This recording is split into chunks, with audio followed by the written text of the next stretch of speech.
बहुत सारा जिम रे देखी वर्कआउट को जेंडर बेसिस रे कैटेगराइज करा जायछि।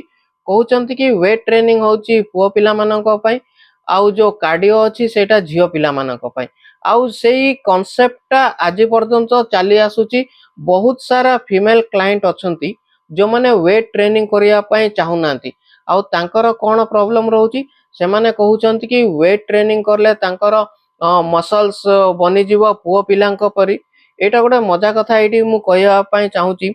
वर्ष वर्ष धरी पुओ पिला माने एक्सरसाइज करूचंती से माने परेशान होचंती कि तांकर मसल ग्रोथ हे पारुनी। एटी अलगा स्त्री लोक माने परेशान अछंती कि तांकर मसल ग्रोथ हे जीव।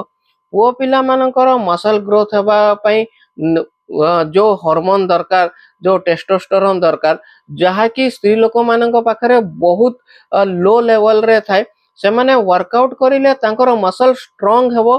किंतु पुओ पिला मानकर जेपरी ग्रोथ हे पारे मसल सेमिति तांकर मसल केबे भी ग्रोथ हे पारिबनी। ए जो मिसकनसेप्शन टा कोठू आसीची आपण एई सबु मिसकनसेप्शन को जदी आपण दूर करिया पई चाहूचंती आपण कोनोसी आर्टिकल पढंतु बहुत भलो भाबरे जानि पारिबे कि वेट ट्रेनिंग करिवा द्वारा झियो पिला मानकर पुओ पिलांक परी मसल्स बॉडी पारेनी। गोटे मसल्स टा आपणकर स्ट्रांग हबो। बॉडी रे जते मसल्स रहिबो आपणकर बीएमआर मध्ये ठीक रहिबो। आपणकर जॉइंट्स को से सपोर्ट करिवो आउ आपणकर मेटाबॉलिज्म भी ठीक रहिबो। तो सेति में कहूची झियो माननकु फैट लॉस करिवा पई जदी अछि तो सेमानंकु वर्कआउट करिवा को ही पड़िबो। आउ जोटा कि 70% सेमानंकु वेट ट्रेनिंग रे देबा को पड़िबो। नेक्स्ट आसीबा कार्डियो ऊपर। कार्डियो कार्डियो उभय जेंडर को करिया को पड़िबो काहे कि कार्डियो होचे निजर कार्डियोवास्कुलर जो सिस्टम अछि ताकू स्ट्रांग करिया पई निजो हार्ट को स्ट्रांग करिया पई जहा कि समस्तंकर पुओ हो कि झियो हो समस्तंक पई सेम। तो कार्डियो आपण कार्डियो जेमिति दुई जन को दरकार सेमिति वेट ट्रेनिंग भी दुई जन पई सेम अछि। मु फॉर एग्जांपल कहूची जो गां गहली रो जो स्त्री लोक माने अछंती से माने गोटे प्रकार रो वेट ट्रेनिंग करूछंती। कुओरु पानी काढिबा निजर लुगापटा सफा करिबा कि मसला बाटिबा एई सबु जो सबु काम होउची से माने निजे फिजिकली करूछंती जहा कि शहर रे से सबु एबे हेई पारुनी। सबु काम करिया पई आपण मशीन यूज करूछंती। समयर अभाव अछि सेति पई आपण मशीन यूज करूछंती। किंतु जो मशीन यूज करिबा द्वारा आपणकर जो फिजिकल एक्टिविटी हेई पारुनी जहा द्वारा आपणकर हेल्थ ता ठीक रहुनी।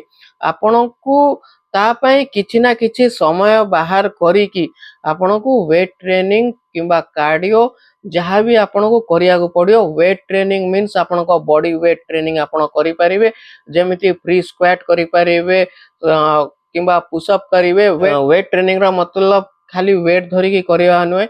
जदि आपण वेट धरि की एक्सरसाइज करूचंती तो बहुत भलो करूचंती।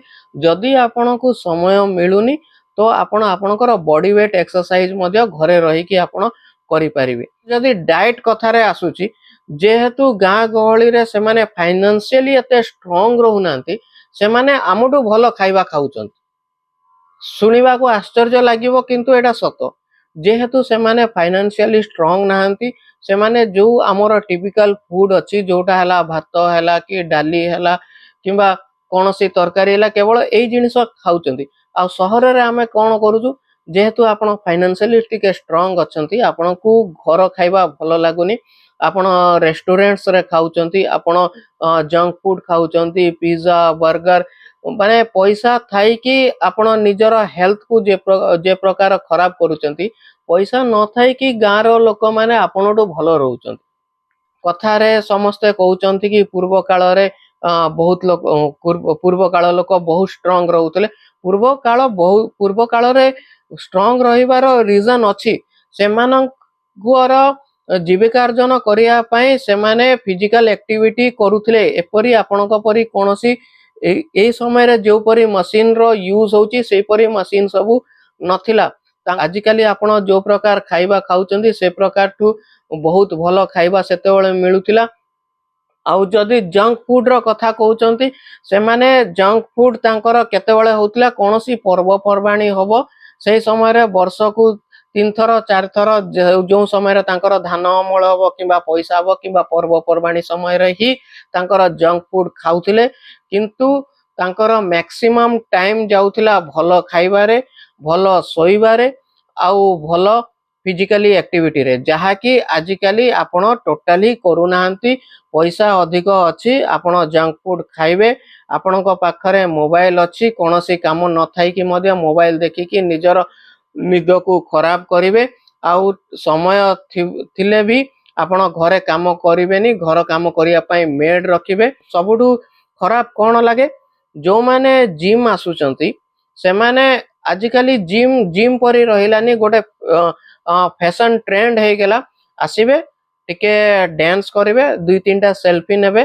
तापरे चली जिवे एही काम मैक्सिमम लेडीज करूचंती मु देखि आसी जे मे भी मो कथा बहुत जन को खराब लागि पारे किंतु एटा ही होची निराट सत्य वेट ट्रेनिंग जो माने करूचंती आज मध्य भलो अछंती निजको स्ट्रांग फील करूचंती तेणु जो जिनिस खराब अछि सेटा निहाती खराब अछि मिथ्या प्रशंसा करले कोनोसी मिछ कथा सत हे जीवनी लाइफ लॉन्ग हेल्दी रहिबा को अछि हेले आपन को किछिटा खराब अभ्यास छाड़ी की भलो अभ्यास को अपने आ को ही पड़िबो।